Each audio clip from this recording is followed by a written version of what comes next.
There are 4 types of informative speech. The first one is informing your audience about a certain object. You're going to describe something that is visible or tangible. You always want to make sure that your audience is able to see the object so that they can follow along with you. This speech focuses on a certain area of that object. You don't want to be talking about how football is made and then start talking about players in the NFL. You always want to stay on topic and make sure that your audience is able to follow along. There are 2 different types of organizational patterns that you can use for this speech. The first one is spatial pattern. This goes from left to right or top to bottom. This will go according to the physical position of the object that you are talking about. The next one is topical order.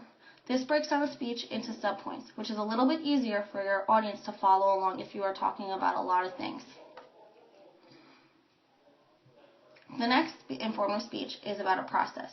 This explains how something is made, describes how something is done, or conveys how something works. You can either talk to the audience that they will understand the process better, or you can explain the process that they are able to perform it on their own. The organizational pattern for the informative speech about a process is if it is step by step, you want to make sure to use chronological order. You don't want to be talking about the last step when you haven't even finished the first step. You want to make sure that it is easy for your audience to follow along so they do not get lost. Speeches that focus on techniques will be arranged in topical order, which, like I said, breaks down the speech into subpoints. You must always be clear and concise because you do not want to lose the audience's attention. Always try to use a visual aid because it is a lot easier if the audience can picture what is going on and that they can see what is going on also.